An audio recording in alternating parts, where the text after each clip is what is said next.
Mm-hmm. So shall I begin? Yes, sir. Okay, I'll do that.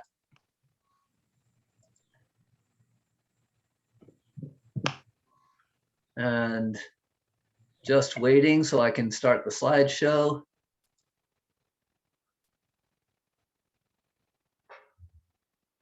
And maybe it'll go and maybe it won't.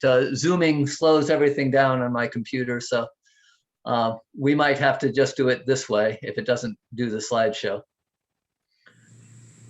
All right, so what I want to discuss today, and I do mean discuss, I'll present some stuff, and then the way these conversations are designed is that we should have discussion afterwards, and I'm looking forward to that. But I want to talk about what adaptations to online teaching I will keep when we return to in-person classes. And in fact, I have been teaching in person for the last 6 months. I've had some special students who only came for the purpose of in-person classes, and we were able to accommodate them. So I've been doing that. So we've all had to adapt. When we went online about a year and a half ago, it brought many changes to my pre-university level instruction. And when I say pre-university, I mean when students are taking my classes, they are actually earning university credit, and after they finish my classes, they will matriculate to university study. So it's an advanced level for sure. But some of these changes included increased dependence on Google Docs. Honestly, I had never used Google Docs in my classes until I went online. Before we went online, I had in-person classes. Basically, my preparation for each class was writing some bullet points of the general things that I was going to do in the class, and then I'd go and I'd teach. I'd use the whiteboards, and I'd talk and communicate, and the students would engage in activities, and that was that. I really had no need for Google Docs. It also increased my dependence on Canvas. I don't know if are you guys familiar with Canvas? Right, right. So again, prior to the shutdowns, I used Canvas sparingly. I used it for special announcements that I had maybe forgotten or wasn't able to announce in class, or for grading, and that was about all. Online instruction also reduced the certainty of communication. Sometimes you can't even see your students. They're not showing you their faces, and you can't tell from their facial expressions whether they're getting you. I know for myself, sometimes my sound kind of glitches a little bit, and you never know how that's happening in your students' ears. You also never know that you have your students' complete attention, because they might be reading email, or who knows, playing games or other things, even if they are showing you their faces. And my guess is that all of us have checked our emails during some online meetings, right? Right? So, there is that reduced certainty of communication. Furthermore, everything takes longer. Everything takes longer, when you're doing online things, because of that reduced certainty of communication. And finally, I have almost no confidence in the reliability of assessments. I don't know if students are using dictionaries while they're doing things. I don't know if they're even chatting with each other. I don't know if they've actually seen copies of the test from other students, because once it's on Canvas, anybody can take a screen clip and share it with somebody. So these are some major changes, and we all have had to adapt to those things.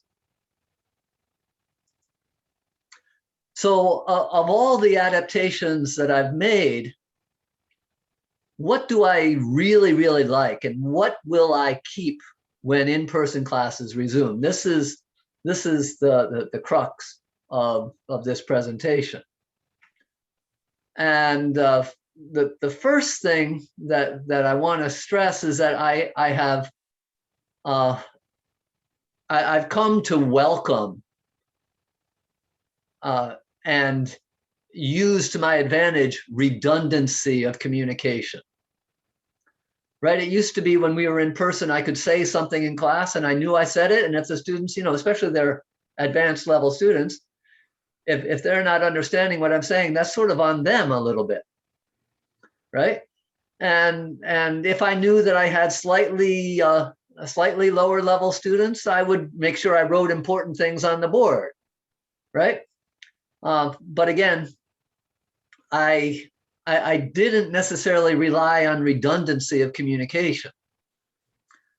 But now, I prepare Google Docs and I share things on screen through my Google Docs. I talk through all the important things. I even use Canvas page instructions. Before we used to give handouts. Now it's Canvas pages. And now I even use daily announcements where I write out all the homework, and I even will copy onto those announcements some of the important in-class information. So the thing that I really want to keep is this redundancy of communication. I will continue to use Canvas announcements every day. I will continue to make sure that students get the message. And I think that's not just for ESL people. I think all teachers everywhere. That's something that we can do to enable our students to learn better. Make sure that we are redundant in our communication. The next adaptation that I intend to keep is small reading groups.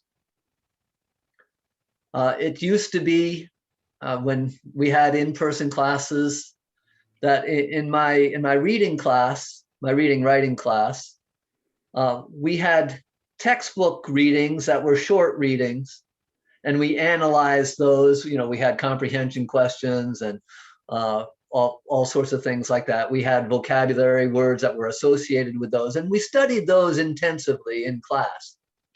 But then we had extensive reading, which was done outside of the class, or perhaps extended reading might be a better term for it, where my class read a 200+ page book. And basically I would assign a 15-page chapter each week, and the students would read it or not. And every Thursday we'd have little discussion groups and maybe little quizzes. But I never really engaged with the students in reading that extended reading. The intensive stuff in class, yes, sometimes. But the extended reading, no. But when we went online, number one, I wasn't sure if the students in China could even get the book. And number two, because everything just takes longer, I decided to create small reading groups and meet with these small groups of 3 people or so for a half hour during my office hours. So basically it was an extra class, but there were mandatory meetings with the students, and in those small reading groups, the students actually read out loud. That we of course we couldn't read a whole 15-page chapter in 30 minutes, but we would read the first several pages together. And as we did that, I noticed that the students were able to develop a greater parsing skill. And when students can parse properly, they can understand much better because they're parsing into thought groups. Mm-hmm. And I could monitor that. I could see, how they were reading because we were reading out loud together in these small groups. We could also, learn vocabulary in context. And this was extra vocabulary, not just stuff in their reading book that we did in class. Of course, I could work on their pronunciation with them and reading strategies. Not only that, but I could also point out writing tips. We could look at how these authors wrote in these small 3-person reading groups. And I could point out how writers used triads. T is for triads.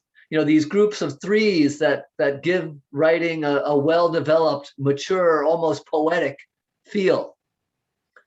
I could point out the author's use of short, simple sentences, because the writers of this book were PhDs, and the sentences tended to be long and elaborate, but almost every paragraph would have some short, simple sentence.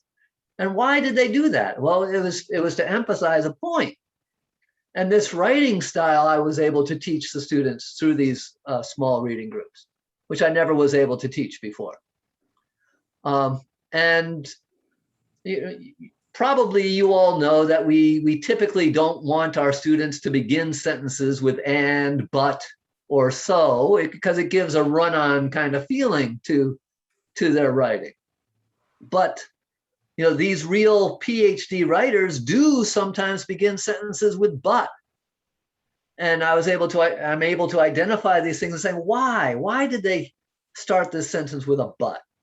And of course, it's again for emphasis. Almost every time they start something with a but, it's saying this sentence is really important. Pay attention here. And finally, with these online small group reading sessions, we could use screen share and annotation. And students could learn to annotate, to highlight main ideas, to circle vocabulary, to make comments in the margins. And I just found that the students understood what they were reading much, much more. And because we were able to cover the first 3 pages of the chapter, they were much more likely to read the rest of the chapter. So even when we return to in-person classes, I'm not going to go back to the way I used to do it. I'm going to continue these little Zoom office hour meetings because they are very, very productive, and the students have indicated that they love them. So the next adaptation that I will keep, whoops, sorry, I got a little ahead of myself, is the organic development of word parts. And from my biography that I'm interested in vocabulary and vocabulary building. And of course, for advanced students, learning word parts is extremely important because knowledge of 100 word parts can provide insights into maybe more than 10,000 academic words. So what we used to do, again, before the lockdowns, was we taught from the reading book, the short readings, the intensive readings, and those readings had vocabulary lists associated with them. But then on top of that, in addition, we taught extra word parts. We had extra material that we used for word parts that weren't related to the readings or anything like that. And I call this add-on word part study. But because we went online and teaching online, everything takes longer. I realized that we didn't really have time to do these add-on word parts, and yet understanding word parts is really essential to understanding academic vocabulary. So what I decided to do was, rather than do the add-on word part study, I would study word parts organically. That is, from the readings and from the vocabulary lists that were already with the readings. And those vocabulary lists did have academic words. They had just about all the academic word parts that we used to teach extra. And again, pointing these out to the students, that they could number one, they could learn the vocabulary words better because they understood their derivations and what the word parts meant. And then they could discover other words in their readings that included them and understand them. So basically what I was able to do through this organic development of word part study is to do more with less. And I think anytime a teacher can do more with less, that's a great thing.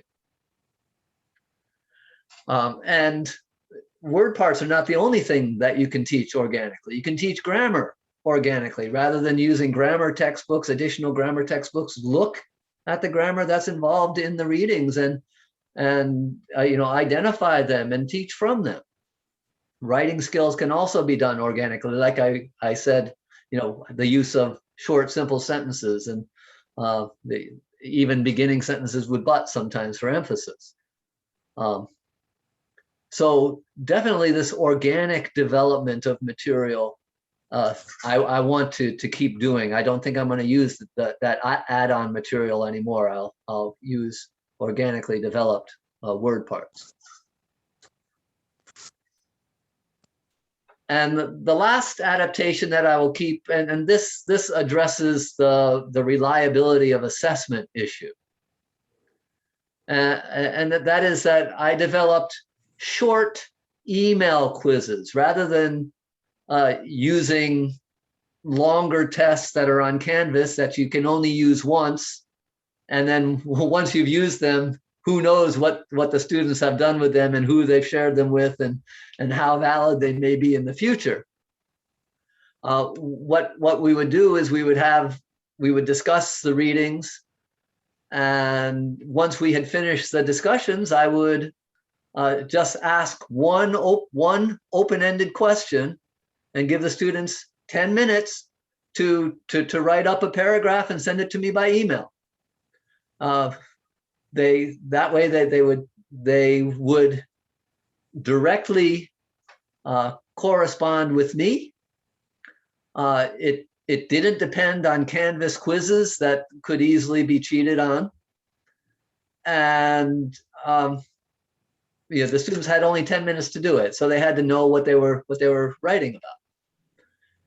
Also, the added benefit is that it increased personal communication with the students. So sometimes the students would send me a quiz, and then I would send them feedback back on the quiz, and then they would correspond with me, and we'd wind up having really, really nice personal discussion that I never really had, with a multiple choice quiz in person. So these things definitely arose from adapting to online teaching, and I certainly wish to continue using them even after in-person classes resume full scale. Of course, I'm going to keep using Canvas. I'm going to keep using the Google Docs because I've got the files now. So anyway, that's what I have. Linda, I see that you have a question. Ken, I'm asking on behalf of Jody, who wrote a question in the chat. Yes. I thought it might be better to go ahead and have you answer it now while we're on this subject of the things you're going to keep. Yeah. Can you see the question? No, but I'll look at the chat. I was presenting, so I don't usually see. I don't usually see chat when I'm. Could I show an example? Oh, no, yeah. When I say organic, it's not like, organic and inorganic chemistry. And organic word parts means these words are already in their readings. And so I teach word parts from the words that are already in their readings. It's basically grassroots teaching of word parts rather than adding a special list of 20 word parts on top of what they're already reading. That's what I mean by organic. Is that clear? Well, Jody is on mute, so I don't. Yeah, I just typed in, okay, thanks. Yep. Yep. I also started doing a lot more with vocabulary, and I was curious whether you were taking it further than the textbooks usually take it. You know, the textbooks shoot this list. It's like word definition, and then there's 12 of them. Yeah, precisely, right? And that's all they give the student. And right. while I was teaching online, I spent the time showing them those 12 other things about the vocabulary words, and I just chose fewer words. And I didn't know if that was something that you were. Yeah, well, basically, I'm taking those word lists, and you're right. All they provide are the definitions and maybe some little questions, but they don't develop word parts. They don't develop word forms. Right, exactly. Right. And so what I'm doing is, rather than doing add-on stuff where I'm teaching 100 separate word parts, I'm using the list that the books already give, and I'm developing them more deeply, teaching word parts, word forms, and things like that. That's what yeah. Thank you. Yep. And if I quickly share my little practice of teaching vocabulary, it actually resonates with yours also. Yeah. The words and the word parts, they actually are taken from the text. Mm-hmm. Yeah, So that's what I mean by organic development. That's right. So we're not teaching them a list of academic vocabulary, isolated words. Right. Mm-hmm. Right. Yeah. Now the textbooks, the reading textbooks usually do have vocabulary lists that come from the reading, but they don't usually take them far enough. They don't show the word parts and things like that. Absolutely. And I completely agree with Judy that the textbooks are not interested in going in details of teaching those words. Yes. They just give the definition of a word, one or two examples, and that's it. Whereas we know that for students to master a word, a new word, it requires a lot of input. Yes. Word, its association, its context, and all those things. Yes, absolutely. Yes. Yep. No doubt about that. And so again, what we need to do is more with less. We don't need more and more material. We need to use the material that we have and develop that more completely. All right. So actually, you guys were right to begin asking questions, because this is where I'm pretty much finished with my presentation. And I want to ask you in this discussion, how will having taught online benefit your in-person instruction? Somebody's putting in something in the chat now.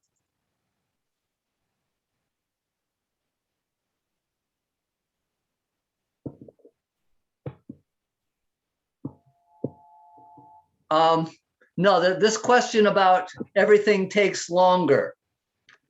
What I mean is, what we have experienced at our school is that you can't cover as much material in as short a time. We all pretty much in our school have noticed that.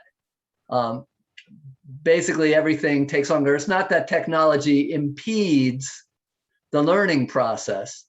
It's that we have to learn to do more with less, because the technology takes time. For example, when I'm Zooming, if I try to open a file, sometimes it'll just take a while for that file to open up. And so, it wastes precious, seconds, sometimes 30 at a time, 40. And before you know it, you've lost 5-10 minutes in your class. And I think my office mate, Michael, could probably attest to that as well. Absolutely.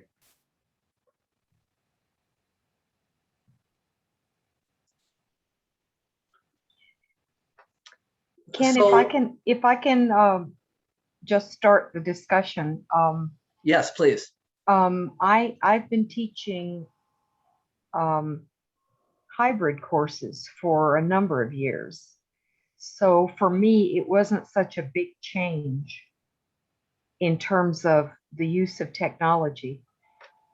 But also I'm a mother, so I use redundancy of communication a lot. Yes. So those two things weren't new to me, but I would say that having the materials on Canvas, now that I've experienced it fully online, and I will never go back to not having everything available on Canvas, because I really think that helps the students a lot.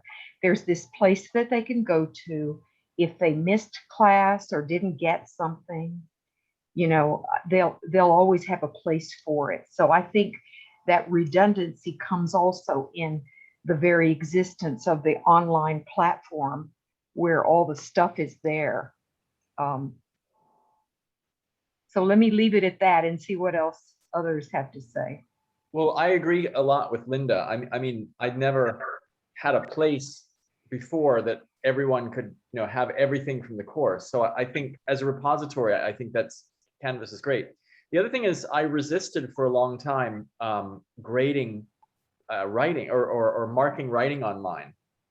I preferred to have students turn in hard copies. And to some degree, I mean, I don't know, because I haven't gone back yet, so I don't know how I'm going to feel about it, but I'm certainly a lot more familiar now with grading, making comments, in other words, on papers online and getting multiple drafts and keeping track of those online. And one thing now is students can never lose their first draft, right? Yes. So I'm becoming more familiar and more comfortable with marking writing online. So maybe I'll continue that. I do agree with Michael. I think also that it's adjustment we all make. Students have to make adjustment to learn online, and educators need to make adjustment to provide instructions. Sometimes it's just technophobia. We don't like it. Online is just too much. I remember a long time ago, a friend, a colleague at work, when everything was computerized, he said, "Oh, computer is too slow. Doing it manually is faster." So it's just that idea of technophobia that makes it like it takes forever. But we all have problem with technology. It could be the software that is out of date. It could be anything. But if everybody is trained to use this software, things will run smoothly and faster. Than it makes our instruction delivery a little bit easier, and we save time on it. That's just my view of using technology over the years. Kadima, I agree with you that I've seen that too, that a lot of it is, like people don't understand it or don't want to bother setting it up. But once you do, the students love it. Like they love it.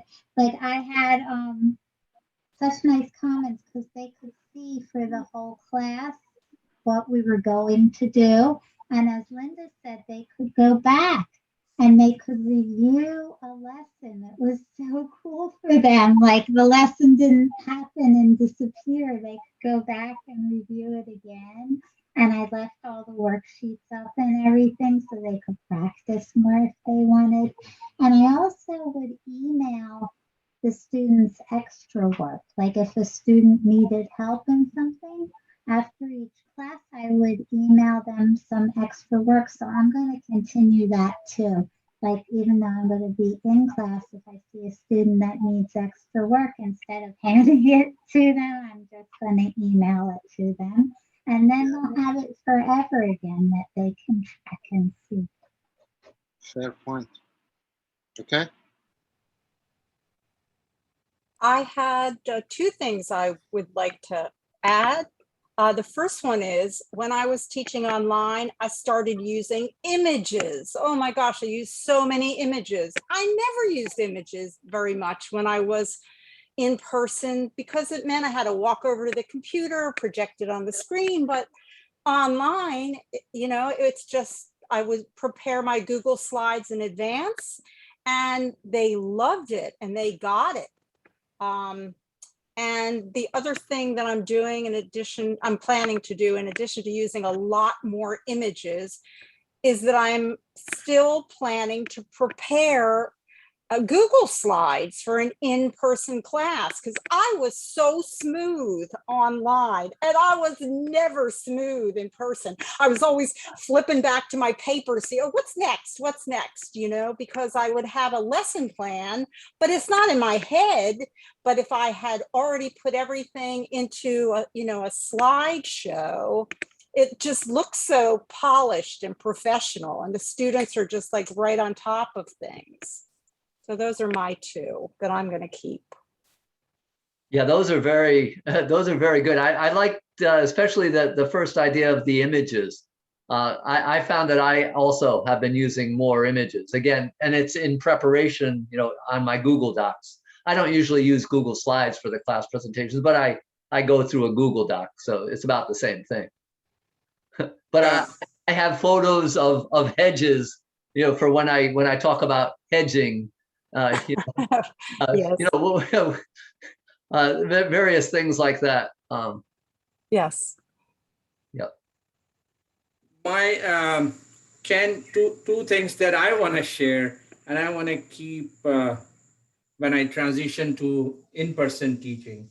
One thing that I feel that it has the teaching experience of online has expanded my capacity of sharing things with my students. Huge expansion in my capacity to share the things that I want to share with my students. It could be my own recordings, video recording. It could be any multimodality things that I want to share with them. I can easily do it. And I want to continue with this. Yeah. All videos, audios, like Judy was saying, images. So this, number one, huge impact on my capacity of sharing with my students. So that brings a strong element of multimodality in my teaching. Yes. Which is so good for learners. That they're not getting a very boring input from one track. No. Now I know how I can give them the kind of engaging content. So that's number one. Second thing, Ken, I've noticed that my time investment with my courses has also gone very high. Yes. Like I was thinking the amount of time I used to spend on my courses while teaching in person compared to now I spend a lot of more time. A lot more time. And that goes with the student also. So it's not only myself. I believe that my student, the kind of the work that they're doing, they're spending more time, they're engaged more and they're spending more time with their learning, the second language. They're reading more, they're writing more, everything that they're doing, if I compare with the face-to-face and in-person, online, it's like 10 times higher, 10 times more. Yeah, I can relate that to the small groups that I told you about, the reading groups. Yeah. You know, prior to, you know, this online teaching, to be honest, I was never certain that the students were actually doing the reading. I knew that some were, you know, because what I would do is I would have each person would have to lead the discussion on a different week. But, you know, so I knew the leaders were reading, but I was never quite confident that the other students were doing the reading. But, you know, now I am much more confident, especially because I'm doing the small groups, that everybody is reading at least part of the chapter. So they are doing more work that way. Somebody put something in the chat. Oh, yeah. Yeah, that small small group reading is a great idea. I think I might steal that one from you. Mhm. You Same don't- here. Same here.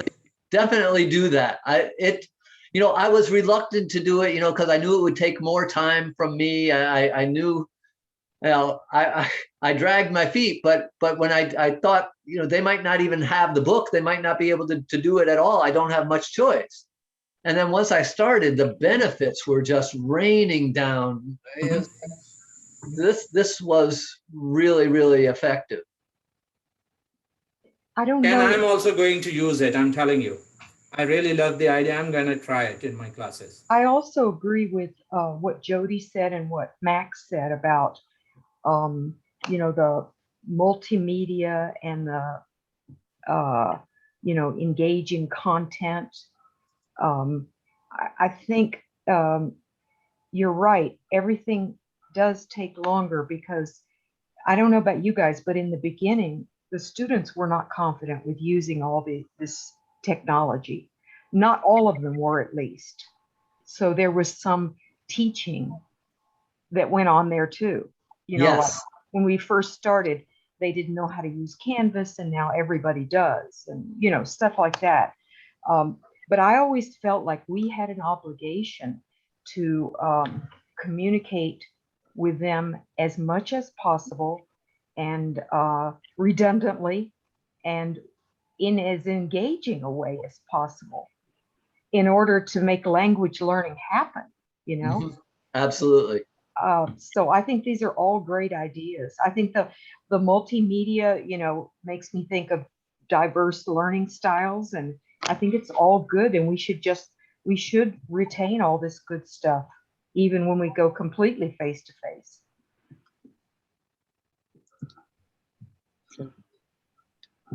Yes, Canvas is my, I'm not sure what LMS means, but yes, I'm pretty sure the answer to your question is yes.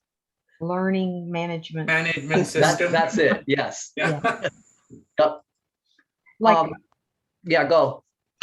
I hadn't used some things that my friend Mac had used, like what's that one you use, like Flipgrid, but it's not Yeah. Flipgrid. What's it called? Mac? Padlet. Padlet. Okay. So I learned some new things like that too. And, honestly, I'm not too crazy about Padlet, but I love Flipgrid, and I can see using it in the classroom because, I can teach my class in a computer classroom and take advantage of that technology even when we're face to face. And that way Right. you get the best of both worlds. Yep. Yeah. Yes. Go ahead, Helen. Yes, I agree with Linda and Mac and the other people who, who spoke. Also, like I have not gone in person yet, but I think we will, eventually. And the things that I will bring with me from online instruction into in-person, definitely maintaining the digital literacy skills that the students have learned during online instruction. And I will bring those into the classroom because now I feel that the students are more comfortable, using their, being on Zoom and also learning independently and online. So I will continue using the technology in the classroom, because before that, when we were in person, I was a bit reluctant, and also the students were reluctant to, use make really good use of the technology in the classroom. But now I feel that they are more open to using the technology. Also, I really like the small reading groups. What I usually do is have the students read aloud. I'm a strong believer in reading aloud for students, because I noticed once we read aloud as a whole group, as a class. And I noticed, like, the students who read aloud in class, they do make progress faster than the students who do not. Because it gives them more confidence in their speaking skills, listening skills, and also pronunciation.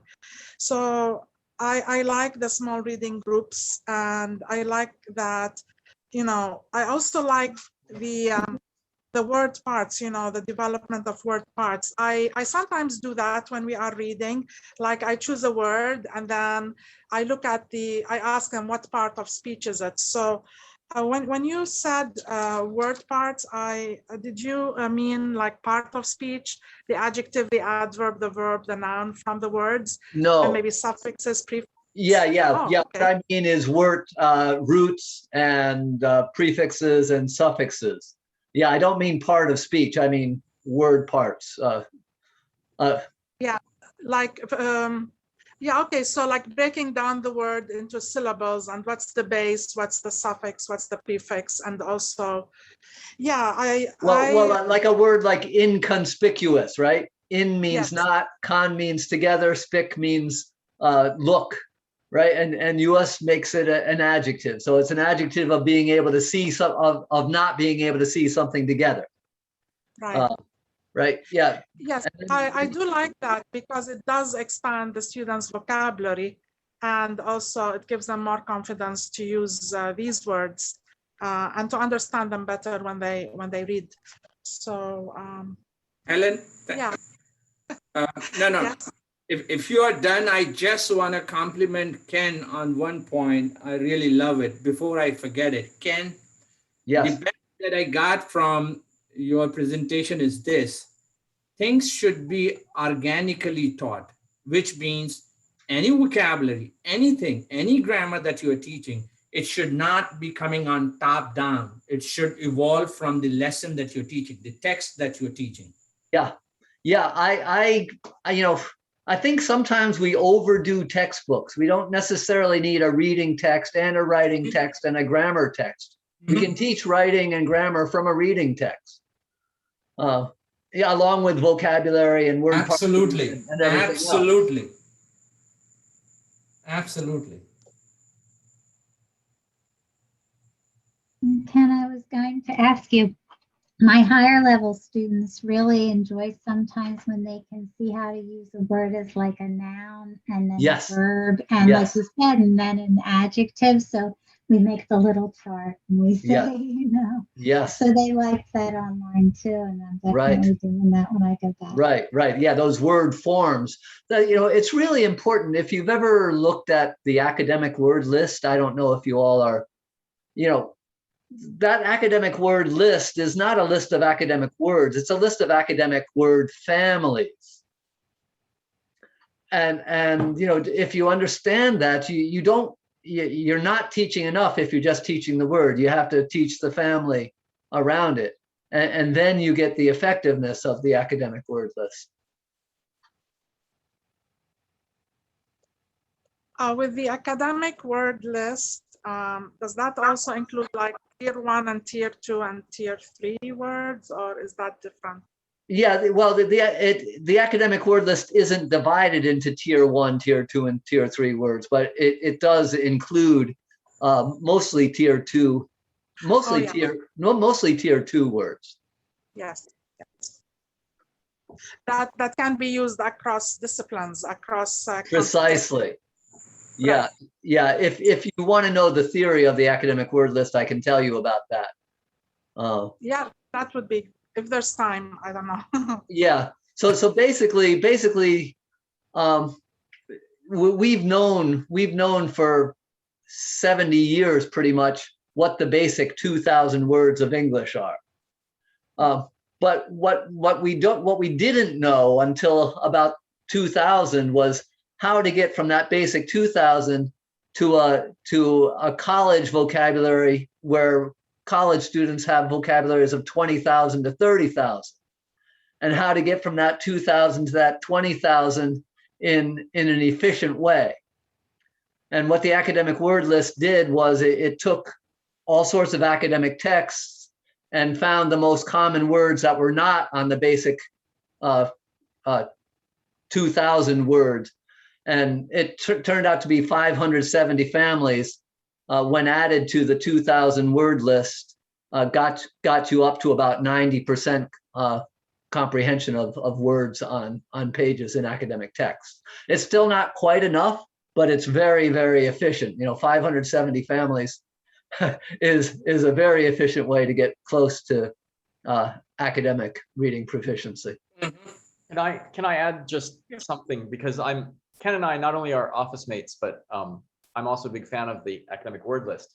And just to give Helen a few more details, if you're interested in following that up, you can just go online and look for academic word list. And there's one official one, and it's called AWL, or academic word list. The work was done in New Zealand, and you can find it, like I said, just Google it. Yeah, a woman named Coxhead.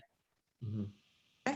And I think the interesting thing about it is it includes those words that are common to all academic disciplines. So it stops short of giving you like medical terminology or architecture terminology, etc., that students, native speakers along with second language speakers would learn in pursuit of that discipline, right? Because many 18-year-old Americans won't know all these special words in physics, and they're sort of learning those. But what they do know generally are those sort of common academic words right? So that's really, that's the tier that AWL is trying to hit. So that would be tier 2, and then tier 3 would be the specific vocabulary for the specific academic. That is correct. Yeah. Michael and Ken, we should sometime have a session on academic vocabulary. That's my passion also. I don't want to start here, but very quickly, just a minute. Academic vocabulary, and in US, in BYU, friends have done a phenomenal work. Academic vocabulary, not academic words. And it's available online also. So what they have done, they have not only looked at academic words per se, they have looked at clusters of and combinations of words. Yeah. Corpus? Yeah, it's the corpus COCAN, I think, or COCA. Yeah. COCA. Yeah. Definitely COCA. And this 2013, Mark and his friend, I forget the name of the other person. They've done a phenomenal work, academic, because their vocabulary list, they're saying vocabulary, not word list. And they're using the concept of lemma, not the family, because they're saying the word family is not a very stable concept. And there's been a lot of research on academic vocabulary as opposed to academic word list. I'm not favoring Coxhead work is phenomenal, Paul Nation's work is phenomenal, but as soon as you start talking about clusters, you find that it's in the best interest of your students to learn combination of words rather than one single word. So I would say academic vocabulary is more scientific, is more representative of academic text, because their coverage, number one, their coverage is more, and the data is coming from 14 billion words. So like iWeb, if you look at iWeb, it's 14 billion words. It's like dictionaries filled with all my room, and even then 14 billion. iWeb is 14 billion words. So I would say, yeah, it's a huge area of scholarship for us, all of us, to look at. I would stop and shut my mouth. Yeah, I use that for graduate students. For my undergrads, that website, the COCA, is rather complicated. It's not nearly as simple to teach from. But I do agree with you. The grad students like it a lot. I've shown them the COCA website, and they do like it a lot. Yeah.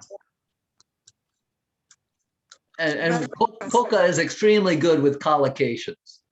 Oh. Yeah. Collocations. Yeah, because it shows you common words that appear around your vocabulary. And they have also come with a new concept of topics, not collocations, topics. Yeah. So what that does, a word and the likelihood of that word's occurrence in a topic. So they give you the list of topics also. So it's not the next immediate word that comes with it, like happy and birthday. No, they're going to tell you that happy birthday, in what kind of text are you likely to find happy birthday? Not in a legal suit, but these kind of topics that you will find happy birthday. So they've come up, it's fascinating research unfolding, really. Yep. Yeah, again, graduate students, it's really up their alley. I agree. Yeah. Especially like with collocations, idioms, phrases, word parts, you know, it's just fascinating to me. Yeah. Yes. Well, you know, the big difference between a university communicator and an elementary school communicator is not so much the grammar. Right. The difference is vocabulary. Yeah, that's what we have to build for them to be able to succeed in academics. It's and not just the grammar, as you said, but the syntax that goes beyond the grammar and the discourse as well. Yes. So these blend together, work together. Yes. Right. I'm not sure how long this is supposed to go. How long is this supposed to go? I think we've run out of time, haven't we, Mac? Yes. Are we over time now? Or? Yeah. Well, I'm eager to know how you enjoyed this, whether it was what you hoped for, whether it was stimulating, whether it was some helpful ideas. Yes, very helpful, very interesting. Yeah. A food for thought. Yes. It really has changed, this whole situation has changed the way we all teach and learn. So it's very topical. Thank you so much for being so prescient to think of this subject. Yeah. I guess we had to think of it back in December or something. When, right. Yeah. So maybe it was just a little prescient, if I do say so myself. But yeah, I'm glad that you all came and that you enjoyed it. And got some useful ideas. That's, you know, we're all in this together. We got taken out of the classroom, we got thrown online, and you know, hopefully someday we'll make it back in the classroom. But we do want to be better as a result of all this. Thank you, Ken. Thank you for sharing your work. All right. Thank you. Thank you. Thank you so much. Great.